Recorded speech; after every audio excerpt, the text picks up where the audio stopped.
धमकियां कैद की सुनाते हो, हथकड़ी से किसे डराते हो। हथकड़ी से सदा नहीं रुकती, हथकड़ी से वफा नहीं रुकती। लाख छनके यजीद की जंजीर, दस्तक करबला नहीं रुकती। करबला हक को उभार देती है, ये यजीदों को मार देती है। अस्सलाम वालेकुम मेरे पाकिस्तानियों, आप देख रहे हैं law state with advocate Atiq Rahman Siddiqui. कल की और आज की जो अहम डेवलपमेंट्स हुई हैं सियासी और कानूनी इशू पर, उसमें सबसे इम्पॉर्टेंट ईरानी सदर इब्राहिम रईसी का पाकिस्तान का 3 रोज़ा दौरा था, जो कि 22 अप्रैल को शुरू हुआ और आज इख्तिताम पजीर हुआ। इब्राहिम रईसी 22 अप्रैल को इस्लामाबाद पहुंचे और मैं समझता हूं कि पाकिस्तान की जो फॉरेन पॉलिसी का जो मेन जुज़ है वो हमसाया ममालिक और इस्लामी ममालिक से बरादराना ताल्लुकात रखना है, और उस हिसाब से भी और इंटरनेशनल प्रोटोकॉल और हमारी जो डिप्लोमेसी के हिसाब से जो प्रोटोकॉल है उसके मुताबिक मैं समझता हूँ इस्लामाबाद एयरपोर्ट पे हाई प्रोफाइल को जाना चाहिए था। और मैं समझता हूँ खुसूसन खुद जो कि जाली वज़ीर आज़म है, लेकिन वज़ीर आज़म दूसरों के लिए तो है, तो उसे खुद जाना चाहिए था रिसीव करने के लिए। लेकिन अगर वो नहीं तो कम से कम फ़ौरन जो हमारे मिनिस्टर वो भी जाली हैं, उनको वो जाना चाहिए था, लेकिन दोनों नहीं गए, बल्कि एक आम से वज़ीर गालबन मजहबी उमीर के उनको भेजा गया।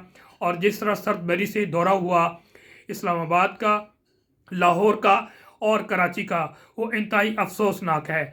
जिसे पता लगता है, हम बार बार कहते हैं, पाकिस्तान जो है ग़ुलामी दर ग़ुलामी में जो है मुलविस हो चुका है। एक हम अमेरिका की भी ग़ुलामी करते हैं, वेस्ट की भी ग़ुलामी करते हैं, करवाया जाता हम नहीं। ये चंद अशराफिया, ये चोर उचक्के लुटेरे गद्दार जिन्होंने पाकिस्तान को हॉस्टेज कर लिया है। हम तो आज़ादी पसंद लोग हैं, हम तो पाकिस्तान में जमहूरियत चाहते हैं, हम तो पाकिस्तान में आइन चाहते हैं, हम पाकिस्तान में रूल ऑफ लॉ चाहते हैं, हम चाहते हैं पाकिस्तान में इंसाफ सब के लिए बराबर हो, हम चाहते हैं पाकिस्तान मदीना की रियासत बने, हम चाहते हैं कि पाकिस्तान में अमीर व गरीब का जो फ़र्क है वो ख़त्म हो जाए और इंसाफ सबको मसावियाना मिले। लेकिन जो अंग्रेज़ ये हमारी बाकियात छोड़ के 1947 में गए, उन्होंने आज तक आपको कंट्रोल किया, जिसमें 4 हैं यकीनी तौर पे, जनरल्स, जजेस और सियासतदान, ब्यूरोक्रेट्स। इन्होंने आपको कंट्रोल कर लिया और इनका सबसे बड़ा हेड वो जनरल्स है, जो कि हमारी तारीख़ बताती है, इसमें कोई दूसरी राय नहीं है। और आप अंदाज़ा लगा लिए हम इस पोजीशन में आ गए हैं कि ईरान के सदर को, जो कि बहुत अरसे बाद आए और बहुत अहम मैं समझता हूँ मोड़ पे, जबकि इस पूरी 56 ममालिक खामोशी इख्तियार कर गई, और मैं समझता हूँ इम्प्लाइडली कई ममालिक ने इसराइल को, अमेरिका को पूरी तरह सपोर्ट किया। ईरान वाहिद मुल्क था है जो कि 79 से सीसा पिलाई हुई दीवार अमेरिका के ख़िलाफ़ और इसराइल के ख़िलाफ़ बना रहा, और मौजूदा हालात में इसराइल को मुंह तोड़ जवाब दिया, दंदान शिकन जवाब दिया।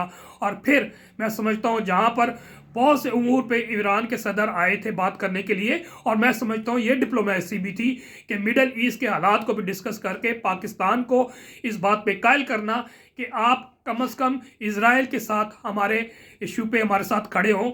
लेकिन सरबरी का मुजाहरा किया गया, बल्कि जब ईरानी सदर लाहौर पहुँचे और लाहौर में मज़ार इकबाल पे उन्होंने हाज़री थी, तो उन्होंने एक मुख्तसर से अपने बात में कहा कि जनाब मेरी तो ये ख्वाहिश थी कि मैं जो है जलसे में ख़िताब करता, क्योंकि वो पैगाम देना चाहते थे उम्मत मुस्लिमा का, वो मुसलमानों को पैगाम देना चाहते थे, लेकिन वो भी नहीं रखा गया। और छोटे छोटे इश्यूज़ पे जो है बात हुई कि जनाब हम माशी और तजारती बातों पे हम प्रोटोकॉल्स पे साइन करेंगे, और कुछ छोटे मोटे इश्यूज़ पे काम किया। लेकिन जो सबसे इम्पोर्टेंट था वो था ईरान पाकिस्तान गैस पाइपलाइन, जिस पे एक लफ्ज़ भी बात नहीं हुई। जब एलामिया जारी हुआ तो यही बात हुई कि जी हम इस्लामी मुल्क हैं, हम ब्रदर मुल्क है, हमारा जनाब 1947 से ही नहीं ताल्लुक़, बल्कि उससे पहला भी कल्चरल, रिलीजियस और लोकल सतह पे हमारा हमसाया मुल्क के तौर पे हमारे ताल्लुकात हैं, और हम इंशाअल्लाह माशी और समाजी तरक्की को और फ़रोग़ देंगे, ताल्लुकात को फ़रोग़ देंगे। लेकिन ईरानी जो गैस पाइप जो बहुत इंपॉर्टेंट था पाकिस्तान के लिए, पाकिस्तान क्योंकि मैं समझता हूँ एनर्जी डेफिशिएंसी कंट्री है, اور गैस जो थोड़ी बहुत हमारी थी with the span of time उसमें बहुत तेज़ी से रिडक्शन हो रही है और आगे क्राइसिस आने हैं, और जो कि बहुत इंपॉर्टेंट था। लेकिन अमेरिका के कहने पे, आप अंदाज़ा लगाएं टाइमली कितना टाइम इंपॉर्टेंट है कि यहाँ पर ईरानी सदर आए और ईरान के जो अमेरिका के स्पोक पर्सन है वो कहता है, पाकिस्तान को धमकी दे रहा है कि ख़बरदार आपने जो है ना इस तरह के कोई मायदा नहीं करने जिसकी वजह से आप पर सैंक्शंस लग जाएं। तो ऐसे हालात में अगर मैं माशी तौर पे थोड़ा सा इसमें डिटेल में जाऊं तो मैं समझता हूं कि बहुत इंपॉर्टेंट था कि अब पाकिस्तान की जितनी भी एक्सपोर्ट्स है, इसमें कोई शक नहीं है कि ज़्यादातर जो चंक ऑफ एक्सपोर्ट है वो मगरबी ममालिक में और अमेरिका में जाता है। लेकिन अगर इसको हम हिसाब किताब करें तो अमेरिका में मैक्सिमम जो है ना आपके 5 से 6 अरब डॉलर जो एक्सपोर्ट होता है, बाकी वेस्टर्न कंट्रीज़ में होते हैं। पाकिस्तान की टोटल एक्सपोर्ट जो है इस वक्त तकरीबन 30 अरब डॉलर है और ज़्यादातर वेस्टर्न कंट्रीज़ में और दूसरे मुस्लिम ममालिक में जाते हैं। तो अगर इस हिसाब से देखा जाए कि अगर हम ईरान से मुआहदा करें जो कि ना सिर्फ ईरान गैस पाइपलाइन का हो बल्कि एनर्जी जिसमें बिजली भी हो, जिसमें पेट्रोल भी हो, तो पाकिस्तान सिर्फ पेट्रोल की मद में या ऑयल की मद में, इस एनर्जी की मद में तकरीबन 17 अरब डॉलर जो है कंज्यूम कर रहा है। तो इसमें कमी आ सकती है। ईरान वाज़ेह तौर पे कह रहे हैं कि हम सस्ता तेल आपको देने के लिए तैयार हैं, हम आपको बिजली देने के लिए तैयार हैं, हम आपको गैस देने के लिए तैयार हैं। रूस आपको कह रहा है हम आपको गंदम देने के लिए तैयार हैं। तो मैं समझता हूँ कि ये सारी सोची समझी साजिश है और पाकिस्तानियों को किसी तरह भी उठने नहीं दिया जा रहा, और इसमें सबसे ज़्यादा अमेरिका और वेस्ट इन्वॉल्व है। बहरहाल अफसोस की बात है, इस पे ज़्यादा डिटेल नहीं जाते, और मैं समझता हूँ कि ये दौरा जो है जो कि अमेरिका चाहता था उसके मुताबिक हमारी जो चोर हुकूमत है, हमारे जो चोर मैंडेट से वफाकी हुकूमत में आए हैं या सूबाई हुकूमतें बनाकर बैठे हुए हैं, तो उन्होंने बिल्कुल अमेरिका की जो है जी हजूरी करते हुए उनका हुक्म बजा लाया और बिल्कुल खामोशी से दौरा करवाया, पब्लिक में लेकर नहीं गए और सीधा 3 दिन का दौरा ख़त्म हो गया। बाकी दूसरा जो इशू है उसमें बल्कि ईरान के सदर ने ये कहा था कि हम अपनी तजारत को 10 अरब डॉलर तक ले जा सकते हैं, हमें पोटेंशियल है, लेकिन इस पे भी कोई फर्दर ब्रेक थ्रू नहीं हुई। और पाकिस्तान और ईरान के दरमियान ताल्लुकात की तारीख पर रोशनी डालते हुए रहनुमाओं ने 2 तरफ़ा ताल्लुकात, ख़ुसूसी तौर पर तजारत, तवानाई, रवाबित, सकाफ़त और अवाम से अवाम के राब्ते के शोबों में ताउन के वसी पैमाने पर बढ़ाने का अज़म का इजहार किया। ये मैं समझता हूँ ये इंतहाई रस्मी बातें थी और इस पर कोई ज़्यादा डिटेल नहीं है। और ईरानी सदर साहब की बात के बाद फ़ौज के हवाले से एक दोस्त ने एक तहरीर की है, वो मैं पढ़ना चाहूँगा कि फ़ौज के मुजालिम की जो बातें सुनते हैं ऐसा भारतीय मकबूजा कश्मीर में भी नहीं करती। लोगों के दिलों में इनके लिए मोहब्बत बाकी नहीं रही, इनमें कोई शर्म ही नहीं। इस कौम का अब डर ख़त्म हो चुका है। हसन से आखिरी मुलाकात ईद पर हुई थी। नौरीन नियाज़ी साहब का ये ट्वीट था जो कि मैं पढ़ना चाह रहा था, वो पढ़ दिया। इसके अलावा जो चंद डेवलपमेंट्स हुए में हवाले से, जो अबुल हसनात जो कि साइफर केस में जज थे इमरान खान साहब के अगेंस्ट और शाह महमूद कुरैशी साहब के अगेंस्ट, उसमें से नई खबर है, ये बहुत इंपॉर्टेंट है जिसको मैं थोड़ा सा डिटेल में जाना चाहूँगा कि इमरान खान शाह महमूद कुरैशी को सजाएं देने वाले जज अबुल हसनात मोहम्मद जुल्करनैन को वापस पंजाब भेज दिया गया है। खिदमात लाहौर हाई कोर्ट के हवाले। जज पर अदालती अहकामात को ना मानने और दबाव के तहत सज़ा देने का इल्ज़ाम था। इस हवाले से मैं गुजारिश करना चाहता हूँ कि जब तोशा ये साइफर का केस बनाया गया उससे पहले जो ATC यानी कि एंटी टेररिज्म कोर्ट के जज थे वो थे राजा जवाद हसन साहब, और मैं समझता हूँ कि मेरा ख्याल है कि उन्होंने कॉम्प्रोमाइज़ नहीं किया, वो मैनेज नहीं हो सके। उनको हटा के ये अबुल हसनात साहब को ATC के जो जज यानी कि एंटी टेररिज्म कोर्ट के जज लगाया गया और उनको स्पेशल नोटिफिकेशन के ज़रिए मिनिस्ट्री ऑफ लॉ ने ये अपॉइंट किया साइफर केस के लिए कि ये आप सुनेंगे, ट्रायल किया। और जो इन्होंने किया साइफर केस में सबके सामने है, यानी कि वाज़े तौर पे लग रहा था कि ये इलीगल और अनकॉन्स्टिट्यूशनल ऑर्डर सिर्फ जो है हुक्म बजा ला रहे हैं उन ताकतों के, उन फस्ताई ताकतों को जो पाकिस्तान ख़राब कर रहे हैं। बहरहाल इस पर ज़्यादा डिटेल नहीं जाए, सबको इस पर डिटेल मालूम है कि ना बेल दी और फिर जिस तरह तेज़ी से 8 फरवरी से पहले सज़ा भी दे दी, اور یہ سب کے سامنے ہے۔ اور اب کیا ہوا، جب اپیل کر دی گئی ہے سیفر کیس کی اور ہیئرنگ چل رہی ہے اسلام آباد ہائی کورٹ میں ڈی بی میں چیف جسٹس عامر فاروق صاحب کی، جو کہ ان کا بھی آپ کو ریکارڈ معلوم ہے، جتنے بھی P T I Imran Khan کے 2 سال میں کیسز ہیں اس میں ہر آرڈر موسٹلی جو ہے آرڈرز ہیں وہ غیر قانونی قسم کے ہیں، غیر آئینی ہیں۔ بہرحال اس کی اپنی ایک ڈیٹیل ہے، وہاں پر پینڈنگ ہے۔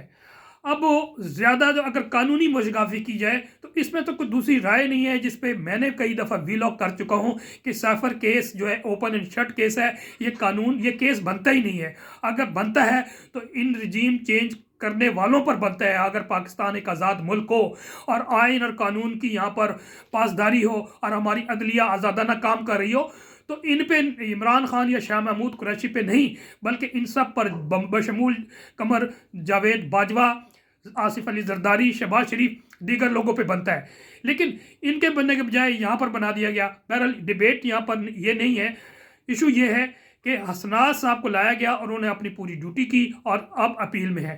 اب زیادہ قانونی طور پہ دیکھا جائے تو کیس ہی نہیں بنتا، تو ایکوٹل کا کیس بنتا ہے، اور جتنے بھی وکلا ہیں ایون بشمول بیرسٹر سلمان صفدر صاحب، اور ان کا حق ہے ظاہر ہے، وہ وکیل ہیں، وہ یہ تو نہیں کہہ سکتے کہ ہم کیس ہار جائیں گے یا یہ دس اینڈ دیٹ، وہ کہتے ہیں کہ اوپن شٹ کیس ہے اور عمران خان صاحب بری ہو جائیں گے۔ انشاءاللہ بری تو ہونا چاہیے قانونی طور پہ، اس میں کوئی دوسری رائے نہیں ہے، 24 کروڑ عوام جانتی ہے، پوری دنیا جانتی ہے۔ لیکن ایک نئی ڈیولپمنٹ ہوئی ہے، ان کو ہٹا کے جو جج لائے گئے ہیں یہاں پر اسلام آباد، ایڈیشنل ڈسٹرکٹ اینڈ سیشن جج طاہر سپرا صاحب کو، اب وہ اے ٹی سی کے جج ہیں، اور سیفر اگر کچھ ہوگا تو یہ سیفر کیس کو وہ سنیں گے۔ اب میری جو سکس سینس کہہ رہی ہے وہ یہ کہہ رہی ہے کہ یہاں پر عمران خان صاحب کی سزا جو ہے وہ سسپینڈ ہو جائے گی، اور پھر ان کو دوبارہ، کیونکہ مقصد کیا ہے عمران خان صاحب کو جیل میں رکھنا، کیونکہ جو 150-200 کیس ہے وہ کیس تو کوئی بھی نہیں ہے، مقصد عمران خان صاحب کو جیل میں رکھنا ہے، جس میں حامد خان صاحب نے بھی یہ کہا ہے کہ قانونی طور پہ عمران خان کو نکالنا جو ہے اس موجودہ حالات میں عدالتوں سے انصاف لینا بہت مشکل ہے، اور عمران خان کو کوئی سیاسی حل کے ذریعے ہم نکال سکتے ہیں۔ اور میں بھی یہ تھوڑا بہت سمجھتا ہوں کہ ایسا ہی ہے کہ ہماری عدلیہ جو ہے وہ ساری مینجڈ ہے، اور یہ جو کیس ہے سیفر کا وہ ریمانڈ ہو جائے گا، اور طاہر سپرا صاحب پہلے ہی مینیجر کنٹرول اور کمپرومائز جج ہیں۔ تو بہرحال یہ پھر پنگ پونگ شروع ہوگا، اسی طرح توشہ خانہ کیس ہوا تھا ایک دفعہ، پہلے ہمایوں دلاور، پھر چیف جسٹس، پھر ہمایوں دلاور، پھر چیف جسٹس، تو یہ ساری چیزیں چلتی رہیں۔ تو مقصد اس کو لنگر آن کرنا ہے، اور پھر اس بیک اپ کے لیے کیا کیا گیا ہے، القادر ٹرسٹ کیس۔ القادر ٹرسٹ کیس بڑی تیزی سے چلایا جا رہا ہے، آج بھی سنا ہے کوئی 21 گواہ جو ہیں اس پہ گزارے گئے ہیں۔ تو اس سے واضح طور پر محسوس ہو رہا ہے کہ اگر عمران خان سے اللہ کرے ایسا ہو کہ یہاں سے اکوٹل ہوتی ہے تو اس سے پہلے سزا دلوا دی جائے گی، اور سزا پہلے ہوگی۔ سیفر کیس غالباً کل ہے، لیکن اس کو اسٹریچ کر کے یہ مئی تک لے کے جائیں گے، اور مجھے لگتا ہے کہ القادر ٹرسٹ کو یہ کنکلوڈ کر کے فرسٹ ویک آف مئی میں جو ہے وہ فیصلہ سنا دیں گے، تاکہ بیک اپ کے طور پہ وہ کیس عمران خان صاحب پہ ہو اور ان میں کنوکشن ہو اور عمران خان صاحب بری نہ ہو سکے۔ آج کی جو ادر ڈیولپمنٹس ہوئی ہیں، ادس کیس بھی آج پینڈنگ تھا اور بیل بھی القادر ٹرسٹ کے موجود تھا، لیکن دوسرے ججز وکلا نہیں آئے پروسیکیوشن کے، جس کی وجہ سے 29 اپریل کی اور 30 اپریل کی ڈیٹس ہو گئی ہیں۔ سیفر میں کل ڈیٹ ہے، تو یہ ساری پروسیڈنگ سیفر کے حوالے سے ہے۔ اور آخری جو کہ خیبر پختونخوا صاحب نے، جو حکومت نے ایک آج میٹنگ ہوئی ہے کیبنٹس کی، اور اس میں ٹورزم کے حوالے سے بڑی اچھی خبر ہے، بڑے اچھے فیصلے لیے گئے ہیں، وہ رپورٹ میں پڑھنا چاہوں گا۔ وزیر اعلیٰ خیبر پختونخوا سردار علی امین گنڈا پور کے زیر صدارت محکمہ سیاحت کا پہلا اجلاس کو محکمہ کے انتظامی امور، ترقیاتی منصوبوں اور آئندہ کے لائحہ عمل پر بریفنگ، ملاکنڈ ہزارہ ڈویژن میں قائم کیے جانے والے انٹیگریٹڈ ٹورزم زونز پر بھی بریفنگ۔ وزیر اعلیٰ نے صوبے میں سیاحت کے شعبے کو جدید خطوط پر استوا کرنے کے لیے اہداف مقرر کر دیے۔ وزیر اعلیٰ نے شعبہ سیاحت کو بطور صنعت فروغ دینے کے لیے پلان طلب کر لیا۔ سیاحت کے شعبے میں ملکی اور غیر ملکی سرمایہ کاری کو راغب کرنے کے لیے بھی اقدامات کی ہدایت کی گئی۔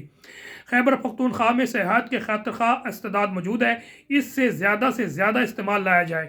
صوبہ میں ایکو ٹورزم کو فروغ کے لیے پلان تیار کیا جائے، وزیر اعلیٰ امین کی ہدایت۔ गुंजान आबाद सयाहती मकामात पर मुतबादिल बाजार कायम किए जाएंगे। नए कायम किए जाने वाले सयाहती मकामात की प्लानिंग में कार पार्किंग एरिया को बतौर लाजमी जुज शामिल किया जाए। सयाहती मकामात पर सयाहों को दरकार तमाम सहूलियात फराहम करने के लिए इकदाम किए जाएँ। सयाहती मकामात में पीने के पानी की फराहमी और सीवरेज के लिए पायदार निज़ाम वज़ा किया जाए। सयाहती मकामात तक जाने वाली सड़कों पर रेस्ट एरियाज और मसाजिद कायम करने के लिए इकदाम किए जाएँ। वज़ीर आला ने महकमा सियाहत के मलकियती जायदादों के मौसर इस्तेमाल के लिए प्लान भी तलब कर लिया। इन जायदादों को मौसर इस्तेमाल से सयाहों को सहूलियात की फराहमी के साथ साथ सूबे के लिए खातिर खा आमदन भी हासिल की जा सकती है। इन जायदादों की लीजेस की दर्जाबंदी की जाए। सयाहती मकामात पर सरमायाकारी में मुकामी लोगों को तरजीह दी जाए। शोबा सयाहत हुकूमत की तरजीह फहरिस्त में शामिल है। इसके फ़रोग के लिए मामूल से हट कर काम करना होगा। इस शोबे को तरक्की देकर लोगों के लिए रोज़गार के मौके पैदा किए जा सकते हैं। हज़ारा और मालाकान डिवीज़न में इंटीग्रेटेड टूरिज़म जोन के क़याम पर काम तेज़ किया जाए और इन जोन में गैर मुल्की सरमायाकारी के लिए इक़दाम किए जाएँ। सयाहों के लिए सहूलत बैनुल-अक़वामी मयार के मज़ीद कैंपिंग पोर्ट्स नस्ब किए जाएँ। महकमा सयाहत के ज़ेर इंतज़ाम नीम सरकारी इदारों के बोर्ड्स में पेशावर अफराद को शामिल किया जाए। वार्ड्स में प्राइवेट अराकीन बोर्ड में प्राइवेट अराकीन की तादाद बढ़ाई जाए। इस मकसद के लिए मुतल्लका क़वानीन में तरमीम तजावीज़ की जाए। अब इस हवाले से मैं चंद तजावीज़ जो खैबर पख्तूनख्वा की PTI की हुकूमत है वो देना चाहता हूँ। इस पर काम करना चाहिए। आपका टेस्ट केस है और मुख्तसर मैं चंद तजावीज़ देना चाहता हूँ।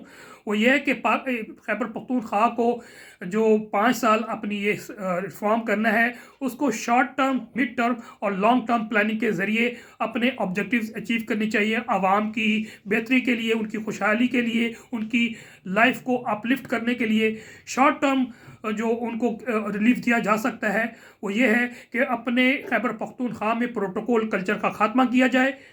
अखराजात जो कि हुकूमती अखराजात में कमी की जाए। अफसरशाही का खात्मा किया जाए। आवाम के लिए सस्ते बाज़ार लगाए जाए।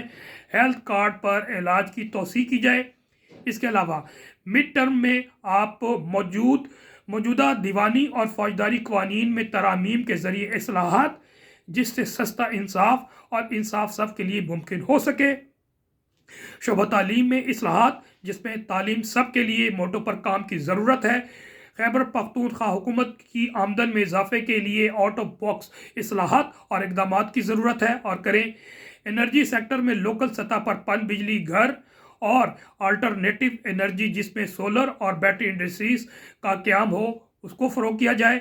जदीद ममालिक के तर्ज पर महकमा जाती इस्लाहात एहसास प्रोग्राम का आगाज़ वक्त की ज़रूरत है। लॉन्ग टर्म प्लानिंग में तमाम अंग्रेज़ी दौर के बाक़ियात का ख़ात्मा करके इसकी जगह 21वीं सदी में जदीद ममालिक की तर्ज पर तब्दीली पूरी तालीमी निज़ाम इस्लाहात की ज़रूरत है जिसमें घिसे पिटे और रवायती तालीम को तर्क करके इसमें जिद्दत लाई जाए। टेक्निकल और स्किल्ड एजुकेशन को हर सतह पर फैलाने की ज़रूरत है। साइंस और टेक्नोलॉजी नौजवानों को पढ़ाने की ज़रूरत है और मदरसाती निज़ाम और जो दूसरे निज़ाम मौजूद हैं उनको इंटीग्रेट करके एक जो सिलेबस है तमाम बच्चों के लिए शुरू किया जाए। इनकम जनरेट करने के लिए सयाहत और इससे जुड़े एंटरटेनमेंट इंडस्ट्री को पब्लिक प्राइवेट वेंचर के ज़रिए फ़रोग़ दिया जाए। आखिरी में चंद पोस्ट जो कि मौके के मुताबिक से करंट है वो मैं शेयर करना चाह रहा हूँ। PDM की पहली बात अच्छी लगी। शेर अफजल मरवत बदतमीज़ आदमी है। चेयरमैन पब्लिक अकाउंट कमेटी से फारिग। इस पर मैं ज़रूर राय दूंगा। बार बार मैं कहता हूँ इस पर इंशाल्लाह प्रोग्राम भी करूँगा कि शेर अफजल साहब जो है एक रॉन्ग नंबर है और PTI में जो है वो 9 मई के बाद इनको घुसाया गया है और इसके पीछे सबसे पहले मैं आपको वाज़ेह तौर पर कह दूँ असद कैसर साहब हैं और इस पर इंशाल्लाह किसी बात वीलॉग करेंगे। और इनका जो करियर अगर देखा जाए क्योंकि नौजवानों को मालूम नहीं है इनको ज़रूर जानना चाहिए कि ये साहब 2022 9 मई के बाद क्यों लाए गए। इससे पहले तो इनका कोई PTI में ताल्लुक़ नहीं था। एक भाई को खैबर पख्तूनख्वा में भी एडजस्ट करवा लिया और इस्लामाबाद बाद में इनकी क्या रेपो है वो भी आपको तब पता कर लीजिए। फेडरल हाउसिंग फाउंडेशन में क्या करते रहे तो अल्फाज से आपको मालूम है ये साहब किस लेवल के हैं और किस तरह की बात करते हैं। बल्कि मैं कहता हूँ PTI में मुखालिफ काफ़ी लोग पैदा होकर दिए हैं, क्योंकि लड़ते हैं झगड़ते हैं, और यही बदतमीज़ी की वजह से PDM जैसे लोग जो आप उनके हालात हैं, लेकिन कम अज़ कम ज़बान का इस्तेमाल वो इस तरह नहीं करते जिस तरह शेर अफजल मरवा साहब करते हैं, जिसकी वजह से तब्दीली लाई गई है। और साहिबजादा हामिद को जो है वो नया चेयरमैन पब्लिक अकाउंट कमेटी लगा दिया गया है। डॉक्टर शहबाज गिल कहते हैं, वैसे बाजवा साहब आजकल झूठे कुरान उठाते फिर रहे हैं, साथ साथ वालदा माजदा की कब्र की झूठी कस्में खा रहे हैं। मुझ समेत कई लोग इन झूठों का गवाह मौजूद है, लेकिन हैरत है कि इसके बावजूद भी इनमें हिम्मत है झूठे कुरान उठाने की। इंशाअल्लाह दुनिया तो गई, अब आखिरत भी गई इंशाअल्लाह, इसमें तो दूसरी कोई राय ही नहीं है ना। कोई ना माने हमारा मुल्क दुनिया का सबसे बड़ा गैर इस्लामी मुल्क, गैर इंसानी, गैर अखलाकी, गैर आइनी, गैर कानूनी मुल्क है, no doubt about that. Passing out parade के वक्त सियासत में हिस्सा ना लेने का जो हल्फ उठाते हैं, इसकी पासदारी करो, तो रिटायरमेंट के बाद माँ की कब्र की झूठी कस्में खाने की नौबत नहीं आएगी। आखिर में मैं फिर रिक्वेस्ट करूँगा कि आप मेरे चैनल को सब्सक्राइब कीजिए और प्रेस कीजिए बेल आइकॉन को, ताकि मेरे नोटिफिकेशन आपको मिलते रहें। नेक्स्ट व्लॉग तक के लिए इजाज़त दीजिए। वस्सलाम। पाकिस्तान जिंदाबाद, अवाम जिंदाबाद।